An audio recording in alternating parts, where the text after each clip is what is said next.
Hey Merfolk fans, I'm Joe. Thanks very much for joining me today. This video is going to cover our sideboarding decisions against combo matchups playing these are the Chalicefolk variety of modern Merfolk as popularized by MHayashi.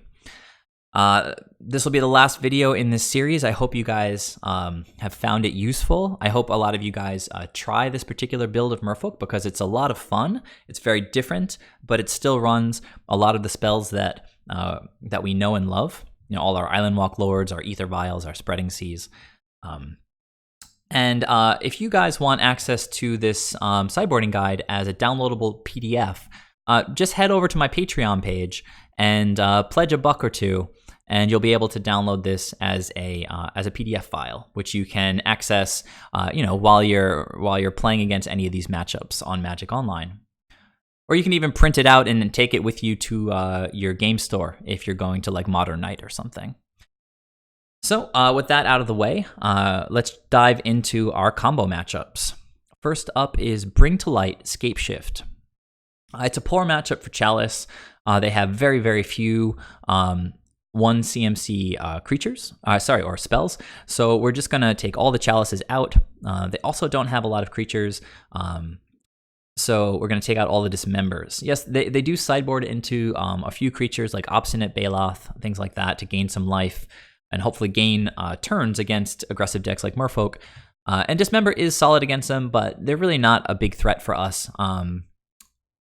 The way that Scapeshift is going to beat us is by resolving a Bring to Light or resolving a Scapeshift. So in order to prevent that from happening, we're going to bring in 4 Deprives to just counter their spells, and bring in 4 Tectonic Edges to help keep them off of their land count and particular colors. Now, Bring to Light Scapeshift is a base teamer deck. It has red, green, and blue. And then they splash a 4th color, either white for like Supreme Verdict or black for something like Damnation. But their splash color, they typically play only 1 or 2 lands that can provide that color. So Tectonic Edge is going to be fantastic if they play something like a Watery Grave for access to black mana. You can Tectonic Edge that, and they may not even have a swamp in the deck. And if they do have a swamp, we're going to have all of our 4 Spreading Seas to try to take them off of that splash color. If we can effectively eliminate their access to their splash color, then Bring to Light is only going to be castable for 3 colors, which means it can only get cards up to 3 CMC, which makes Bring to Light unable to fetch Scapeshift, which is going to make it much harder for them to win the game. They have 4 copies of Bring to Light, but only a couple of copies of Scapeshift. So they actually, once you cut them off of one of their colors, they have to naturally draw Scapeshift. And it's going to be harder for them to win with Scapeshift anyway, since we're chopping down their land count with Tectonic Edge. All right, so again, Dismember doesn't really do anything against like Sakura Tribe Elder. They can just sack it in response. This deck doesn't play Primeval Titan, so we're just going to cut all the Dismembers. We're going to cut the Chalices, bring in counterspells, bring in land destruction. Very, very similar plan against good old Titan Shift. These are the decks that obviously do run Primeval Titan. Chalice is also poor against this deck, but they do run Summoner's Pact at 0 as a 0 drop. Anywhere from 2 to 4, typically around 2 in a typical Titan Shift deck. So we might want to leave in one of our Chalices because playing a Chalice on 0 is so tempo efficient for us. You don't have to pay any mana. You just draw it and play it. And then that will hopefully turn off any Summoner's Pacts that they draw. So looking at the actual sideboarding decisions, we're going to bring in the same exact cards as against Bring to Light. 4 Deprives, 4 Tectonic Edges. We're going to bring out the same 4 Dismembers, but this time we're only going to cut 3 Chalices, and instead of that 4th Chalice, we're going to take out 1 Harbinger of the Tides, because bouncing a Primeval Titan is really not that great. If they recast it, they're just going to get more Valakits, they're going to get more Mountains. Much more effective in the Titan Shift matchup is our new addition with Merfolk Trickster. If you can tap the Titan Shift down before attacks, they're going to basically lose out on an entire turn of fetching lands and doing more damage to us. So that's the plan against Titan Shift. Moving on, we've got Blue-Red Storm. And as with Blue-White Control, this was a bit of a counterintuitive one for me. because I thought it might be difficult to do well against Storm with Chalice of the Void, because most of their important spells are at 2 CMC, just like our deck. But as it turns out, they have 14 spells at 1 CMC, and so it pretty much meets the threshold of around 15. So it's already pretty good in the matchup, but it's actually extra good because if the Blue-Red Storm deck can't dig through their deck with Serum Visions or with Opt, if they don't have access to things like Lightning Bolt or Noxious Revival, it's going to be much harder for them to navigate through a winning Storm turn, because yes, they can cast the spells. They'll get countered by Chalice, but they're not getting any of the filtering effects that Serum Visions wants to provide their draws. So anyhow, what I'm getting at is that I have had huge success against Storm since I've started testing this build. I think I'm something like 7-2 or maybe 8-2 against Storm, and the 2 that I lost were like really freak accidents. Like I didn't really misplay, but there was something that I could have done that would have easily won me the game. Like maybe I dismembered Baral on the turn they were going off, and they grape shotted me for exactly 16. So I went from 20 to 16 because of my dismember, but if I had just left Baral alone, I would have lived. I think another time I got Chalice down on 1 and Chalice on 2, and then I had an extra Chalice I could have played on X = 0 to protect against Engineered Explosives, which happens to be like a 1 of in like half of Storm decks, but I didn't play the Chalice even though it was in my hand, and then of course the opponent just played Engineered Explosives on the next turn. They blew up my Chalices and promptly won the game. So the point of the story is that if you don't make a silly mistake, you almost can't lose against Blue-Red Storm with this particular build of Merfolk. It's way better than the stock Merfolk decks against Blue-Red Storm. We have so much stuff to bring in against them: 4 counterspells, 4 graveyard hate cards, and 3 Echoing Truths, just as interaction, especially powerful against a resolved Empty the Warrens. So if they get 20 Goblin tokens, we just get to sweep them up with 1 Echoing Truth. Okay, and we have really not a bunch of not very powerful cards that we can cut, so the deck becomes way stronger after sideboarding. We're going to get rid of 4 Spreading Seas. They already have blue mana, and they have plenty of red mana. It's going to be impossible to keep them off of red mana. We're going to get rid of 4 Harbingers, just not really that effective in this matchup. And we can get rid of 3 Coralhelm Commanders because we're going to be holding up mana all the time for things like Deprive, Relic of Progenitus, Echoing Truth. We're not going to be able to level this guy up, so he's really just a bear. Easy to cut 3 of those guys. All right, so 11 cards out, 11 cards in. Moving on, we've got Jund Living End. Otherwise, you can describe this as traditional Living End, the classic Living End. There only needs to be a distinction these days because there's a new deck newish, that uses As Foretold. It's like a mono blue Living End deck, but only like 2 people in the world play that deck, so I haven't included it here. If you have a question about how to sideboard against a mono blue Living End, leave a comment below, and I will happily share my thoughts with you guys. But regular old Living End is super good with Chalice because Chalice on 0 just shuts down their game plan. If they don't have Artifact Destruction, they can never resolve a Living End, since Living End mana cost is 0. So, we have access, of course, to 4 Relic of Progenitus, which is another extremely strong hate card against Living End. And backing up the relics, we have 4 counterspells. So this matchup is kind of a cakewalk with 4 Chalice of the Void, because we don't even have to pay for it. If we draw it and they blow it up, we can draw another one and just play it for 0 mana. I mean, it's kind of funny having a card that costs 0 mana that can just hose an entire strategy. All right, so what are we taking out? You're going to take out all 4 Dismembers because Living End wants their creatures in the graveyard, so we don't want to help them do that and damage ourselves in the process. So easy choice to take out the Dismembers. And as against Storm, we're going to be leaving up mana for counterspells and relics. We're not going to be able to level up Coralhelm Commander, and if we do level him up, we really don't want to get him swept away by a Living End, sort of hitting us really hard after all that tempo investment. So we're going to bring in these 8 cards and take out these 8 cards. Moving on to Devoted Company. It's not a great matchup for Chalice. It's never been a great matchup for Merfolk, and it's it's no better or worse really for this build than it is for the traditional ones, I think. We get to bring in the 4 Deprives. We're going to bring in all of the Echoing Truths that we can to maximize our interaction. And we'll bring in 3 of the 4 relics. Now, they're going to have the Kitchen Finks combo. They're going to have Eternal Witnesses. They might have a Scavenging Ooze or 2. So you're going to want some relics, but it's not really like a Snapcaster deck or something like a Living End or Storm where they're getting tons, like infinite value out of their graveyard. So you don't really want to overload on the relics. I think 3 is a good number. Then, as mentioned, Chalice isn't that great, so we're gonna cut the Chalices. We're gonna cut Harbingers because they don't really interact profitably with the Devoted Druid combo. Because if you target the Devoted Druid with Harbinger, they can just untap it, and then it doesn't get bounced by Harbinger. So Harbinger is basically just a bear in the matchup.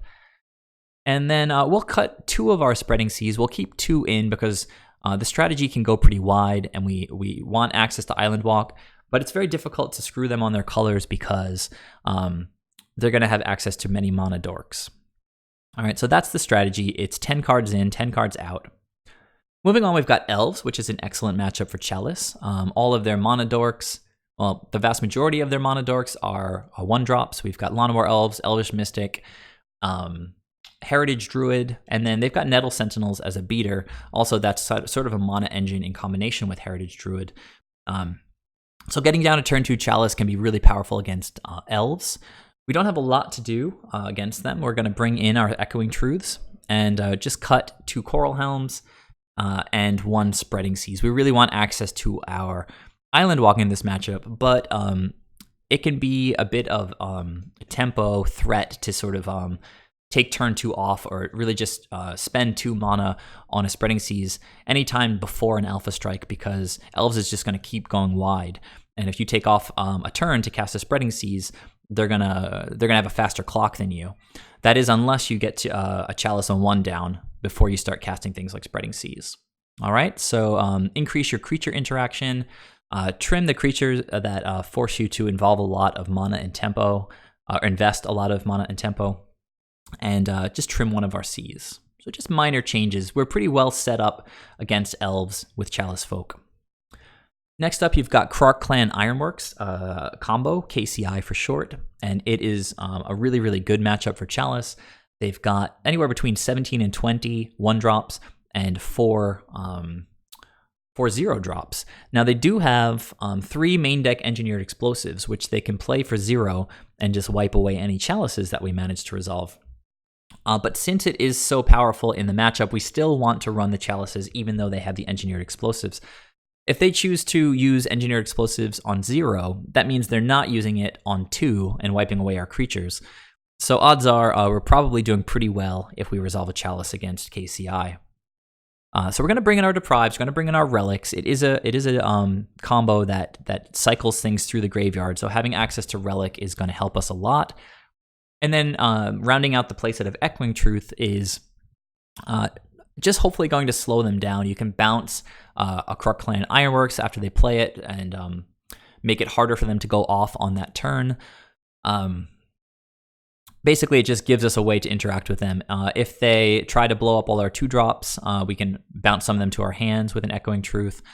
We can cut Spreading Seas. We don't really need Island Walk, and we can't really cut off their colors easily. They're going to have access to Mox Opal, which will give them colored mana for things like engineered explosives. You can cut the 4 Harbingers because, again, they don't have a lot of creatures, and for the same reason, you can cut 3 Dismembers. Leave 1 in because it's decent to hit a Scrap Trawler with a Dismember to interrupt their combo. So 11 spells in, 11 out. It's a great matchup for Chalice. Moving on, we have a matchup that's not so great for Chalice. Dredge only has around 10 1-drops, so you're going to board out those Chalices. I'm going to bring in 4 Relics. That's really the home run in this matchup. They try to get all their value out of the graveyard, and Relic can just stop that cold. Echoing Truth is fantastic because they tend to hit creatures out of the graveyard in multiples, like they'll get 3 Bloodghasts or 4 Prized Amalgams.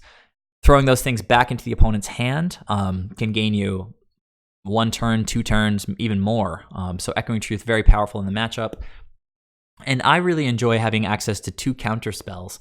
I've been bringing in counter spells against Dredge since back when I was playing Negate, even before Deprive. For the primary reason, well, really the sole reason being that Conflagrate out of their graveyard can be just game-winning, or from our point of view, game-losing. And being able to stop it can just win a game on the spot. You know, if we have a nice board presence and they cast Conflagrate, blowing up 3 of our dudes, we'll just lose. There's nothing we can do about it. But if you counter it, we'll just win. So Deprive can be a really swingy card, excellent to have if they go for Conflagrate. Apart from Chalice, we're going to take out all of our Dismembers, similar to Living End. Dredge wants their creatures in the graveyard a lot of the time, so we don't want to help them with Dismember. And we can go ahead and trim 1 Seize to make room for that second Deprive. Seize is good in the matchup, so having 3 is decent. And yeah, I don't know, it's a close matchup for us. If we draw our relics, it gets a lot easier. And having Deprive to protect against Conflagrate can also make a matchup a lot easier. But they can also have really explosive games, and it can be really hard for us to keep up. So, as I said, pretty even. Moving on, we've got Amulet Titan. I feel like this deck is becoming more and more popular lately. It is a very good one for Chalice. They have 12 1-drops and 5 0-drops. They have a full playset of Summoner's Pact, and they have, in the main deck, 1 Pact of Negation. So being able to stop those pacts, like on turn 1, you can just play a Chalice on 0, and it's gonna shut off that angle of attack for the rest of the game. So we're gonna bring in our Tectonic Edges, which are massively powerful against their Karu lands. For Deprives, you're gonna want to hit their Primeval Titans, and 3 Echoing Truths supplementing the 1 main deck. Every time that you can hit a Primeval Titan with an Echoing Truth is basically a time walk against this deck. They get all of their value out of damaging us with the Primeval Titan and just ramping their lands with Primeval Titan. If we can bounce him at the beginning of combat, then we're going to get another chance to play a Spreading Seas, attack with Island Walk, etc. Since we're going to be holding up Deprive, holding up Echoing Truth, Coralhelm Commander isn't that great in this matchup. Dismember is not amazing, but we'll leave in a Singleton. It could hit something like an Azusa. It can hit a Sakura Tribe Scout. But it doesn't really do much against Primeval Titan. And there can be spots where it doesn't do anything against Azusa because playing a land is a special ability that doesn't use the stack. So if the opponent has a bunch of lands, they can just put them into play. Now, Karu lands put a trigger on the stack, and you can respond to the trigger by casting Dismember to kill Azusa, which means that she won't be able to let them play extra lands past that for the turn. But it's kind of touch and go, and so Dismember's not amazing in the matchup. I like cutting 3 of them. We can cut 2 Cs. You want to leave Cs in a couple of them, because hitting their Karu lands with Spreading Seas means that if they want access to that 2 mana, they need to bounce that land, play it again, and that requires them to bounce another land. So it can be a huge tempo boost for us in the matchup. It also helps us just set up for an Alpha Strike.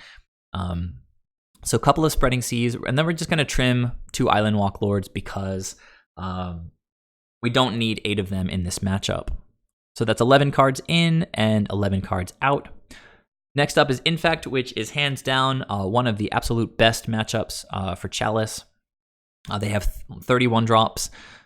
All of their pump spells. You've got the Glistener Elves. So it's really just a fantastic card to have in the matchup. We're going to bring in 4 counter spells, and we're going to bring in our 3 Echoing Truths to help interact with them. Again, we're going to cut 4 Coralhelm Commanders, and we'll cut 3 Island Walk Lords, because again, we don't need that many. We're keeping all of the Spreading Seas in, even though they play islands, because we want to be able to put Spreading Seas on their Inkmoth Nexuses to take them off of those attackers.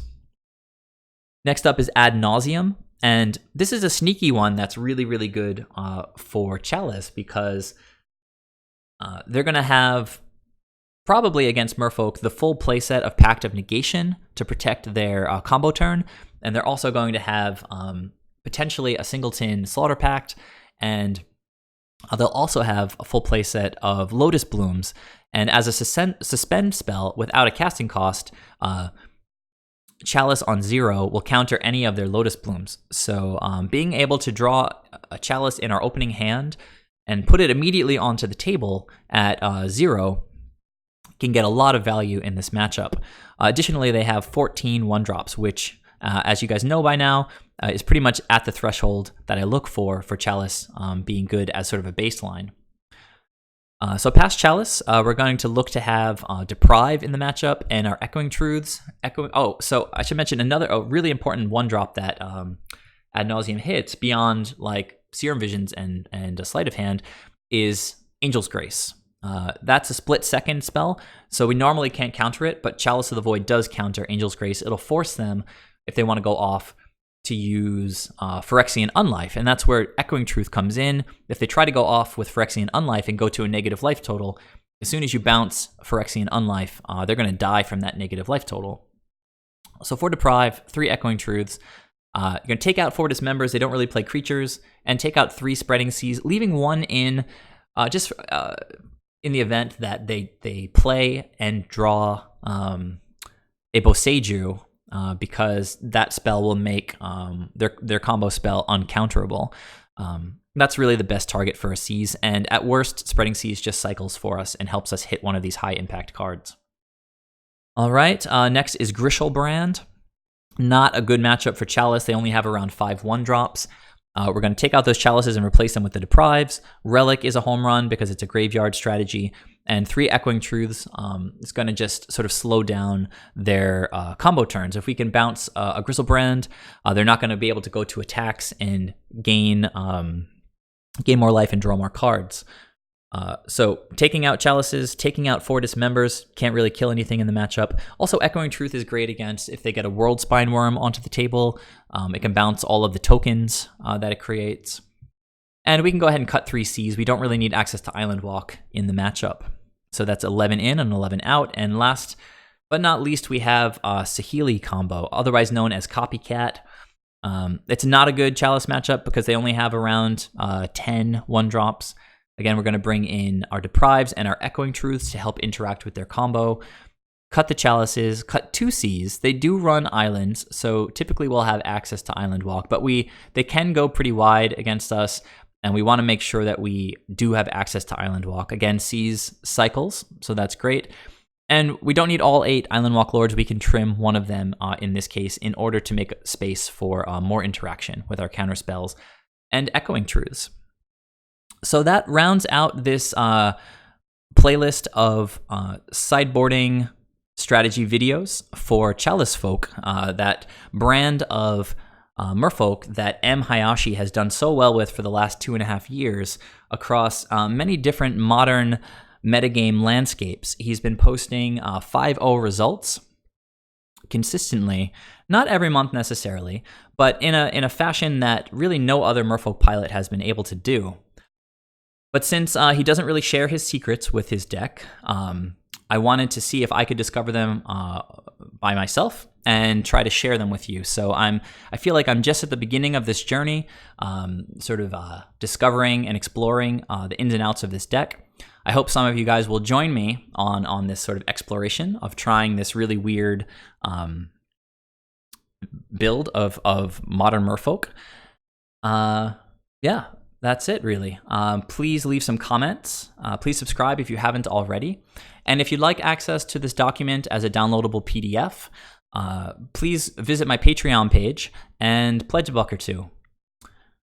So that's it. Hope you guys enjoyed these videos, and I will see you next time. Thanks again, and bye.